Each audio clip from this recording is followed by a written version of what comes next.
Olá a todos, somos aqui da empresa Linotec Eletrônica Industrial. Realizamos manutenção, automação, projetos e programação. Para mais informações, vocês podem acessar o nosso website linotec.com.br. Nessa videoaula veremos o princípio básico de funcionamento de um osciloscópio. Então temos aqui uma apresentação em PowerPoint e eu vou explicar passo a passo como funciona um osciloscópio. Para um entendimento melhor, iremos demonstrar o funcionamento do sistema analógico, o sistema antigo, porque de forma didática ele é mais simples para você compreender como funciona o osciloscópio digital. Então aqui nessa imagem vemos um tubo de raios catódico utilizado em televisores antigos, aqueles televisores analógicos. Então temos aqui nessa imagem o componente chamado catodo, que ele é responsável em emitir um feixe de elétrons. Então internamente ele tem um filamento com uma tensão baixa e quando aplicado uma tensão nesse filamento, ele aquece ao ponto de fazer com que o catodo emita um feixe de elétrons. E esse feixe de elétrons, ele colide aqui com a tela, que é uma tela fosforescente, e através disso o fósforo, ele, quando recebe o elétron, ele emite luz.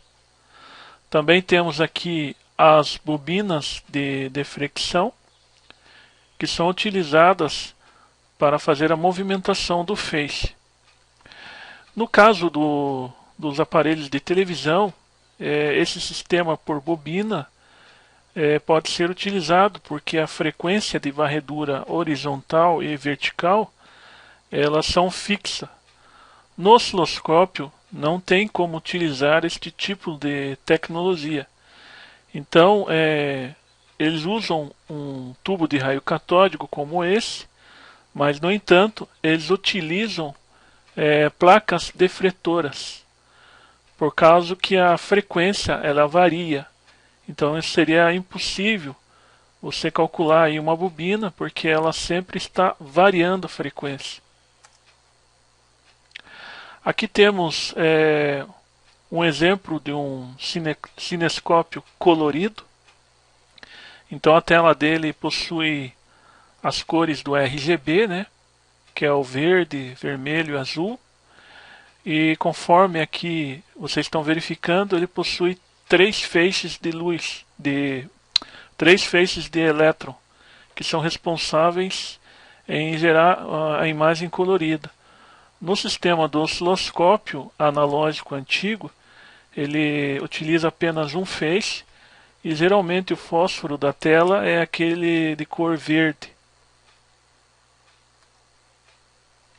Então temos aqui a demonstração simplificada de como funciona um osciloscópio, né? O osciloscópio ele é um equipamento muito utilizado em laboratórios de eletrônica, de física, de química. E o principal componente do osciloscópio antigo era o tubo de raios catódico. Então ele é um instrumento que permite você ver as oscilações, como por exemplo de um circuito oscilador. Então nessa imagem aqui temos esse triângulo vermelho que simboliza o canhão de elétrons, e essa outra bola aqui redonda, branca, a tela que está sendo projetada para o usuário. Então o feixe, ele, se não tiver nenhuma deflexão, ele fica um ponto parado na tela, um ponto verde, como vocês estão verificando. Então aqui temos as placas de deflexão vertical, onde são aplicados os sinais de entrada do osciloscópio. E aqui temos o que acontece quando é aplicado uma onda alternada.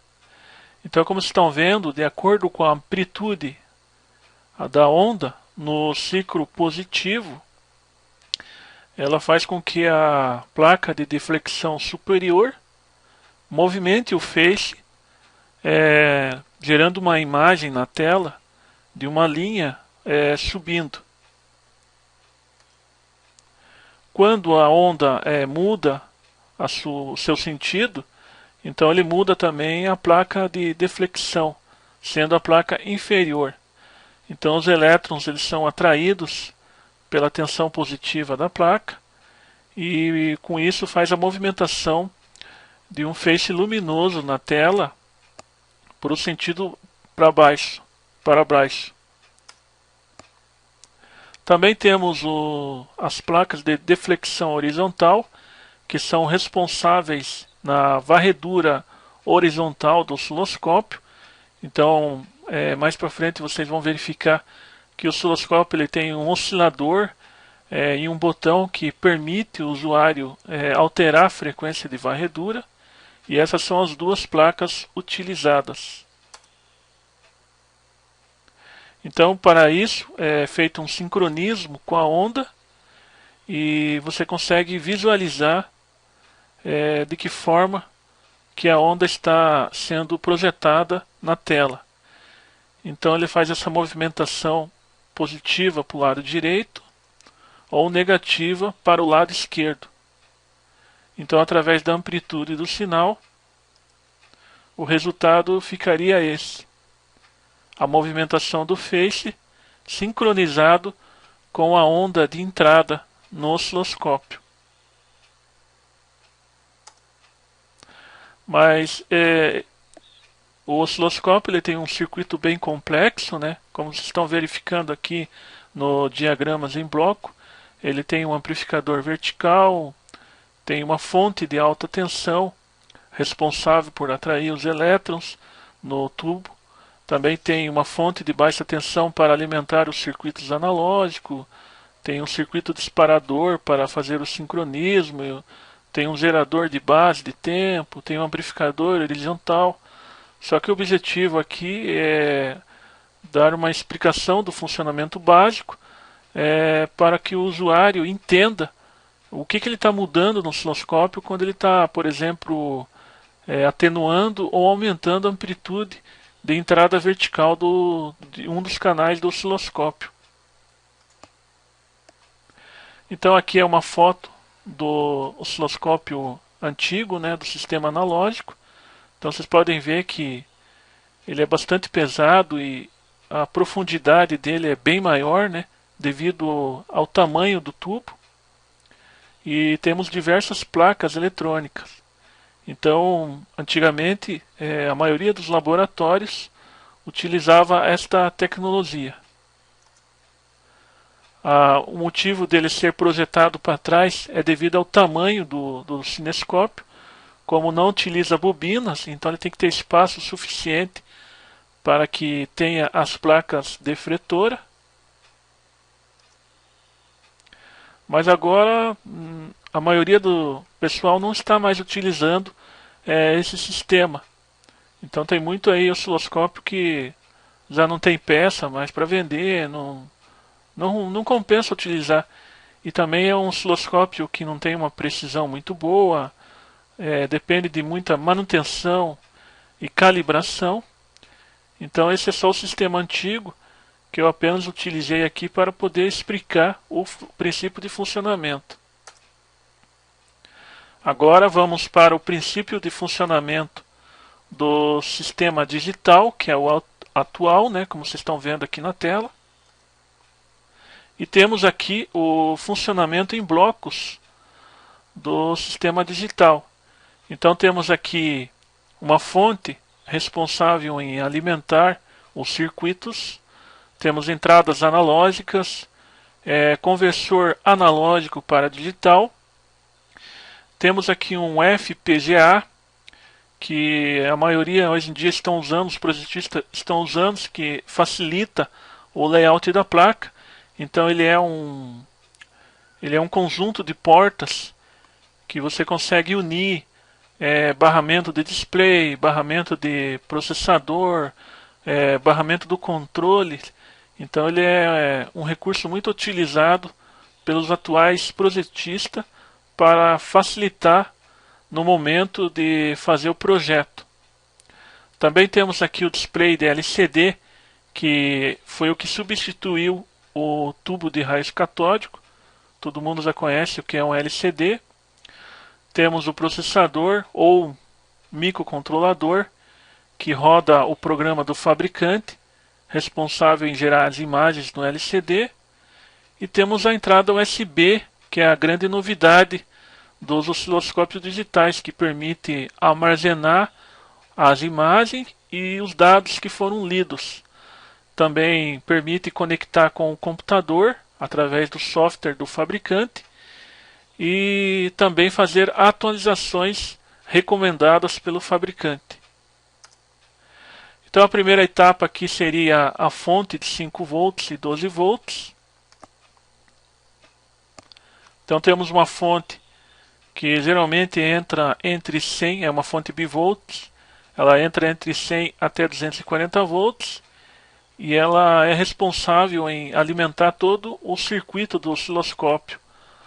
Então ele alimenta o LCD, o processador, e tem que ser uma fonte muito confiável e para não interferir nas medições do osciloscópio. Temos o FPGA, que são as portas programáveis. Então esse componente ele reúne aqui os barramentos, né? O barramento do leitor analógico para digital. Ele também reúne os barramentos do processador, o barramento do LCD e de outras informações. Então, como vocês podem ver, ele facilita o layout da placa e também facilita caso necessite fazer uma atualização, colocar um outro componente. Então ele facilita para o projetista realizar atualizações na placa sem a necessidade de estar alterando o layout às vezes da placa, que é o FPGA. Agora vamos ver o processador, ou também pode ser o microcontrolador, né? Esse no caso aqui, ele está mais para ser como fosse um microcontrolador. A diferença entre um processador e microcontrolador é que o processador depende de memórias externas e de outros periféricos. E o microcontrolador ele já possui internamente memórias e outros recursos. Então nesse microcontrolador está rodando o programa responsável em gerar a imagem no osciloscópio. E agora vamos ver o que é o LCD, o display. Então aqui é um display LCD que é responsável em gerar as imagens de leitura do sinal de onda. Agora vamos ver os controles. Então aqui são os controles dos canais, da amplitude, né, de entrada, do oscilador interno. Então ele se comunica com o processamento do osciloscópio e consegue fazer os devidos ajustes para fazer uma leitura da onda de entrada. Também temos aqui as entradas, que seriam as entradas analógicas e entrada USB. Então esse modelo aqui ele possui 2 canais, mas também existem outros modelos com mais canais. E temos aí a USB do osciloscópio digital. E também temos aqui o conversor analógico para digital. Então, como agora o sistema digital não trabalha mais com o sistema analógico, então para que o processador consiga ler as informações na entrada do osciloscópio, precisamos de um componente, um periférico, que é responsável em converter um sinal analógico para um digital. Então ele consegue digitalizar essa informação através de imagens no LCD. E aqui temos dois conversores, devido ao ser um osciloscópio com dois canais de entradas.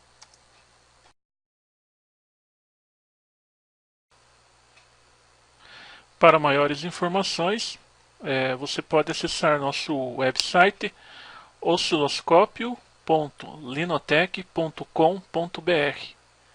Então aqui temos informações bastante importantes sobre o princípio de funcionamento. E no final aqui você também pode baixar a aula em PDF das explicações que foram dadas aqui nesse vídeo.